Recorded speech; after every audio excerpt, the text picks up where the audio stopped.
My 25F, soon-to-be ex-boyfriend, 28 male, have been living together for the past few months, dating for about 3 years. I work full-time, as does he makes significantly more than me. Probably close to 3x more than I do, but I honestly couldn't tell you exactly how much he makes because he's very dodgy about his income. We split our bills, he pays about 60%, which is honestly still a bit tight for me, but I have been making it work, and I have no savings. When we moved in together, we each had our own belongings that we were bringing. I had my bed, he had his, he had a couch, etc. Our plan when moving in was to use his bed as our bed. Mine would be in the guest room because his was larger. We weren't planning on keeping his couch forever, but agreed to buy one at a later time because I couldn't financially swing a deposit, first month's rent, all other moving expenses, etc. plus a new couch. Before move-in day, he threw out his bed and couch and decided he wanted to buy new furniture. He had a bed bug scare due to his elderly grandmother's home having bed bugs, and he thought he brought them to his apartment after visiting her. Ended up not being bed bugs, so I understand why he threw them out. Here's where things get frustrating. He knew that I couldn't afford to buy new furniture at the time, and I would need some time to save up, so he agreed to pay for the furniture and I would pay him back in increments each month. He ended up purchasing a very expensive mattress and a brand new couch, which I was there to help pick out. I told him numerous times that if he really wanted to go with these expensive pieces of furniture, it would be a while before I could pay him back in full for my portion. He proceeded anyways, and I gave him my budget for how much I could pay him each month on top of rent and my personal bills. While I recognize that he has spent a good amount more than I have, I am still living outside of my means with this financial agreement that we have. We have had arguments because of this, and he states that I should just do whatever he asks of me because he has been so generous with finances. He asks dumb things of me all the time. For example, I had gotten home from work early after an extremely long week, and was relaxing on the couch when he comes home. He goes into the kitchen, and I hear him say, "Will you make me a snack?" as he's opening the fridge. I get irritated, because I had just gotten home and wanted to relax, and didn't understand why he couldn't make his own snack as he was standing with his head in the fridge already, so I said no. He gets extremely upset. This turns into a massive argument about how he is completely financially supporting me and I'm just not grateful for it at all, and all he's asking is that I be nice to him. I explained to him that I'm not going to do everything he asks of me simply because he can afford more than I can. I told him that it was unfair for him to use my financial situation as a control tactic. He went on to tell me that I am simply not equal to him because I am a woman and he is a man. This is a wild take, emo, and I should just listen to him and not have an attitude when he asks me to do things. This set me off. I told him that I cannot do it anymore and I would like to move out. He has told me multiple times that he can afford to live here without me, so I figured it wouldn't be an issue. There are other things that led to me calling it quits, like frequent boundary crossing, rude name calling from him, and him being borderline abusive physically. He likes to playfully pin me on the floor, bite, grab, immobilize me, etc. He calls it being playful, but it seriously makes me angry and I have made it very clear to him. Now, I am essentially holed up in our guest bedroom, looking for a way out because I have no savings and living with him has drained my financial resources. I know that the longer I stay here, I will just continue to dig myself deeper in the hole financially. I have family, but they are hours away in a different state, and I cannot leave my job without notice. I've been looking for places in this area that I can afford, but it's an odd time of year to rent and there aren't many places available. I just don't know how to get out before I lose my mind. Any and all advice is welcome. Update 1. It's 2 days later and I have officially moved out of state. To all those saying he is physically and financially abusive, you are correct.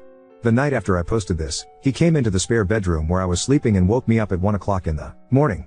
He grabbed my phone out of the bed, and stormed off with it. I followed him and tried for a few minutes to get my phone back from him.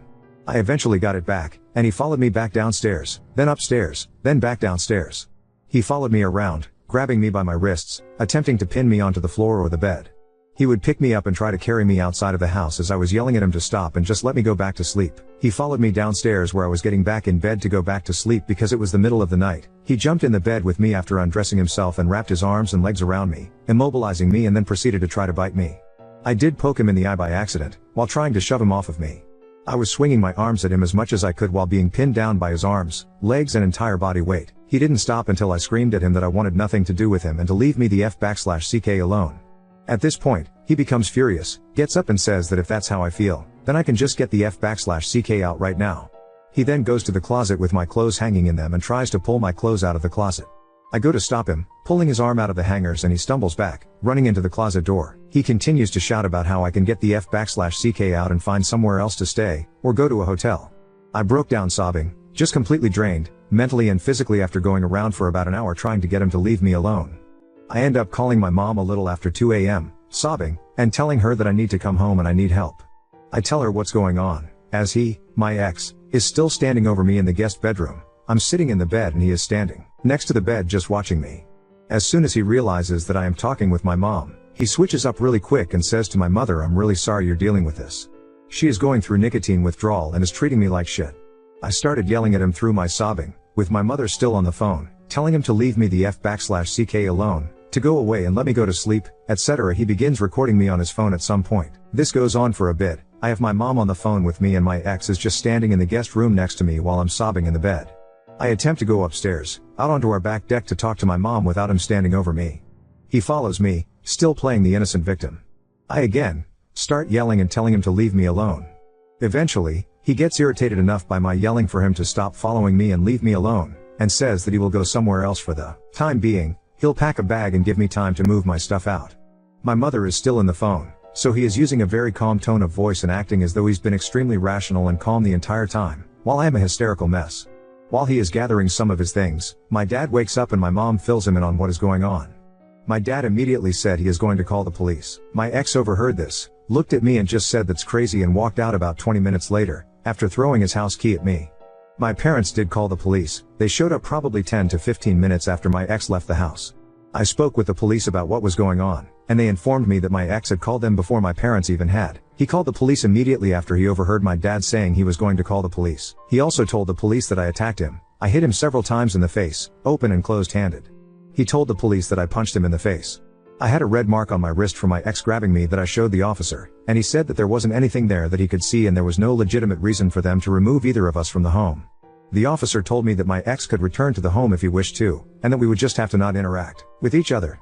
There would be an affidavit submitted to the court with each of our statements and they will determine if charges will be filed against either of us. The officer left, and returned with a domestic violence resource pamphlet, and asked me to give him the key that my ex had thrown at me before leaving the home. I complied, and the officer told me that my ex had been sitting just down the street from our house, and would be returning in about 30 seconds but that I need to stay on the guest bedroom level, and my ex needs to stay on the top level and we need to not interact with each other at all. I agree to do that. My ex returns, I am back in bed downstairs, still on the phone with my mom after several hours. My parents decided that they were going to come get me, so they got on the road during my conversation with the police officers. I remain on the phone with my mom all night, attempting to sleep but only being able to doze for a few minutes at a time before waking again. In the morning, my ex comes walking downstairs on the level that is supposed to be off limits to him, per our agreement with the officer. I overhear him on the phone with a reporting center for reporter abuse of adults or children. He gives them my name and information, and I also overhear him say my sister's name and something about violence in that family.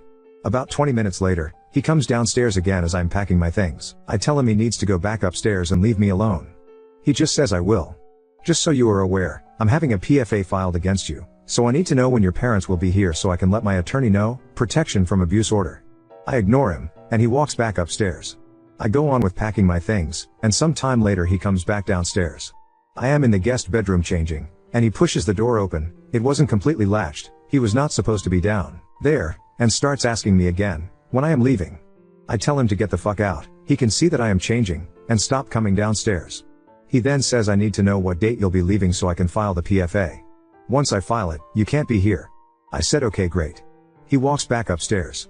My mom and dad start talking about how what he is doing is an intimidation tactic, and I'm just questioning why he's claiming he is so afraid of me that he needs a protection order, but he's not afraid of coming downstairs and trying to talk to me multiple times, walking around for no reason on speakerphone with the reporting center. The whole situation just felt like he was baiting me. My parents eventually showed up. They called the police ahead of time and asked that an officer meet them at the house because my ex was still there, with free range of the house while I was still holed up in the basement bedroom. My ex, of course, spoke with the officer when he arrived, and appeared calm, stating that he will go elsewhere while we do what we need to do to get my stuff moved out. He stated all he asks is that we just lock up after we leave. The officer stays outside the home while we move all of my belongings. He ends up staying for probably close to 2 hours. After packing all of my things, I tell the officer that the home is locked, the key is left by the door, and I will be returning to my home state. I went to my office building. I had spoken with my supervisor early that morning so she was aware of what was happening. I met with her, and she informed me that they understood me having to leave so abruptly and they would be paying out all of my sick leave and PTO to cover me for the next 4 weeks and that if at any point I wanted to return, they would reserve my position. I thanked her, and apologized profusely about the situation. I feel so horrible about leaving a position with no notice at all, and one that has been a really fantastic job that I saw myself staying at long term and was so generous and understanding about my situation. I am now back in my home state, with my parents and siblings and I feel like I am living in a fever dream. None of it feels real at the moment. This is possible the worst 24 to 48 hours I've ever experienced. I am not looking forward to what my life will look like if I have to go to court over this, if my ex actually files for a PFA and or his statement leads the courts to believe that charges need to be filed on me. I don't know what is going to happen next, but I am out and I am safe. Now on to second story. Rejected a pushy mom's demand to include her son in our adult-only D&D game, almost causing a store incident and losing a great kid player. I run 2 D&D games. One I run at a local game shop. It is family friendly and I welcome anyone who can behave and take a shower. Second game is run at my house with me and my 4 oldest friends. We get drunk and screw around in the campaign. It's a campaign we have been running since 5e first came out and is very much built around our terrible humor. Very not public play space friendly. New player is a nice 9-year-old kid named Simon. He loves playing in my public game and found out I run another game. Asked if he could join and I told him it wasn't really open to new players. He was cool about it. Simon is a good kid. Simon's mom found out later when she picked him up and tried to force him into my other game. I had to get the owner to help me calm her down and get her to leave. Simon was in tears apologizing. I felt so bad for him. Owner told mom if she ever set foot in his store again he'd ban her and Simon from the store and get the police involved if he had to. She left in a hurry and almost boned a car in her rush to leave. Simon's dad drops him off now. He came to me and the owner and begged our forgiveness. Turns out mom wanted Simon in my game as a form of babysitting so she could go out and party with her other terrible mom friends. We told him as long as it's him dropping Simon off there won't be any issues. He's a good kid. And I'd hate to lose our monk. Update 1. If I have any updates on things I'll post on my profile so as to not spam unrelated things on various subreddits. Hey everyone. It has been pure chaos the last few days but after everyone was so nice I figured I'd let you guys know what has happened since it's mostly good news and should put some minds at ease. I ran into Simon's dad and his sister Anna at the store and they invited me out to lunch to chat. Simon's doing pretty well all things considered. Dad says he and mom were already most of the way through the divorce process but he and his, almost, ex-wife agreed to keep it quiet until they had finalized some agreements. Mom showed her ass yet again and basically admitted she didn't want Simon very often and negotiated for some money in exchange for giving full custody to dad with a few holiday visitations if she can make it. She's moving a few states away to live with some of her friends from college. He doubts they see her more than once a year if that. He said it went as well as he could have hoped. He's just glad it's almost over. Auntie Anna, as Simon calls her, is dad's sister. She's stepping in to help with Simon while dad juggles everything. She brought him to the shop this weekend and she hung out by me while I ran the game so she could learn. Everyone had a good time. Even got a few giggles from Anna so I'll consider that a GM's job well done for first impressions of the hobby. Shame the first RP she had to see was me as Marty the farty lizard folk merchant NPC that they ran into last session. Lots of hissing and farting noises out of me for 15 minutes. Simon was able to pass enough con saves to buy what the party needed from Marty, discounts in exchange for risk of poison damage, and they tricked the corrupt town guard into accidentally arresting themselves due to an elaborate performance by the bard and Simon's monk. Game went well. Anna and I talked while Simon looked at all the dice sets for an hour after the game. She's been pulled into a parent group of parents of kids in Simon's class. I guess Simon has all the other kids wanting to try playing and since my private game is on hiatus for at least 6 months I offered to run one if the parents were comfortable with it. I end up getting added to the group chat and Anna's house is where we're gaming. Next day Anna and I met up for lunch and I helped her put together a gaming space in her living room. A few of the moms came by to drop off some snacks and to introduce themselves in person. I feel like I've been adopted into a family of families but I don't even have a family of my own. Everyone has been great. I'm so glad Simon is surrounded by these people and not people like his mom. The kids were all very well behaved. Anna and I were a bit nervous being the chaperones for a bunch of kids, but Simon's friends are great. They all had a blast making characters and doing the test encounters I had for them. There's a girl that made certain she was always seated next to Simon and barely takes her eyes off him. She has a huge crush on him, but don't think he even realizes what's going on. It's adorable. Parents were all happy with game night, and honestly I liked running for all kids way more than I had expected. Anna and I agreed we were fine with doing this regularly so now Anna and I are the game masters to everyone. Also I'm now Uncle Caleb to Simon. Not sure what I did to earn the title, and I definitely didn't get emotional when he called me that. So that's about it. I still run 2 games. I've been adopted by a 9-year-old.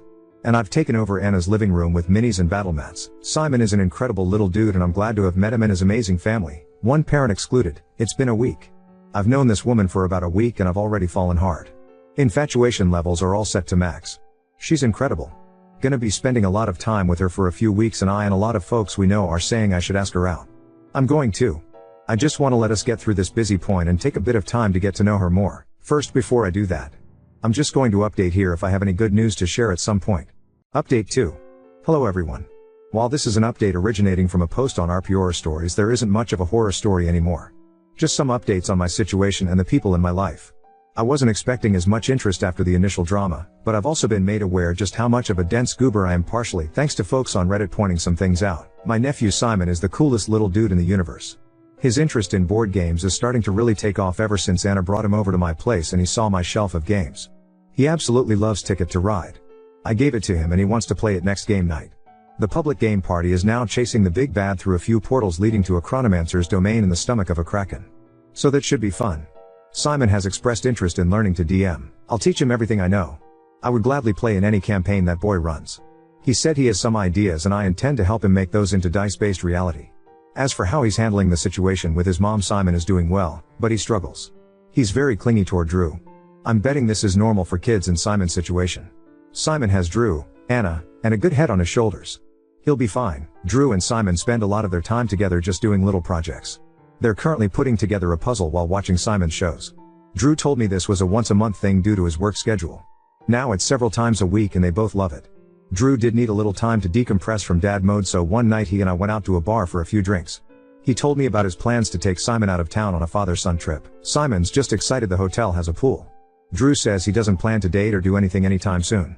The ink's still dry on the divorce papers. I think single dad is what I want to be right now. He wants to focus on Simon and figuring out what life looks like for them going forward.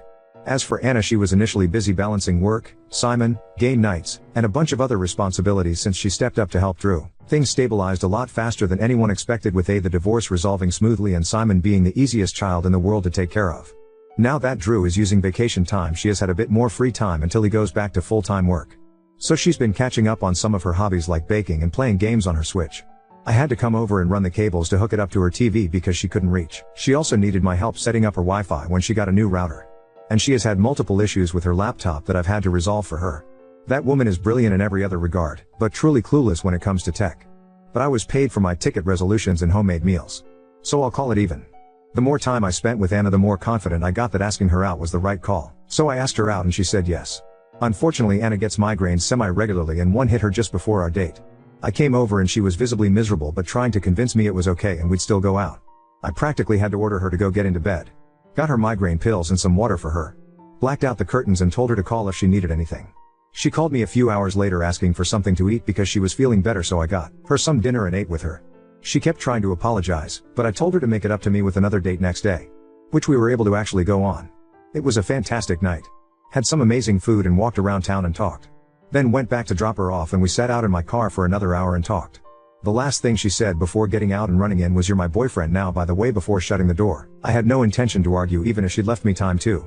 Since then we've gone on a few more dates with our free time and we're both really happy with how things are going. It turns out Anna was a few days away from asking me out herself if I didn't make a move. She also hasn't stopped teasing me about Marty and his farts. And I told her about the werewolf Pierre Wolf I'm using soon and she won't stop patting my head and calling me the good boy. I'm not giving her character previews anymore. I guess that's it. In the last few weeks my life has changed so drastically it's insane. This may be strange to say, but thank you for sharing in this internet sharing circle thing that this became for me. Update 3. Posting here too since TifuBot said I was asking for advice? Not sure there. Got to vent my embarrassment somehow. I've been putting off clearing out my old storage unit for a year now. Asked my girlfriend if she'd help me clean it out and I'd take her to lunch after. I hadn't looked in some of these boxes in the years I've had them since high school, but for some reason was confident I had thrown anything too embarrassing out years ago. Well, I was taking a box back to the car when I hear my girlfriend start cackling. I come back and she is holding up a bag of personal time reading material I had from when I was in high school and had to take trips to a family cabin with no internet for weeks at a time. I was a teenager, don't judge me too much. She's laughing so hard she was crying and my face was burning so hot I could have cooked an egg on it. She spent lunch snickering and making fun of me. And she made sure to point out how similar many of those girls looked to her. I then had to explain that 15-year-old me would have high-fived me until his arm fell off if he knew you were who he'd get to date in 20 years. I however would not have trusted that hand. I know where it has been.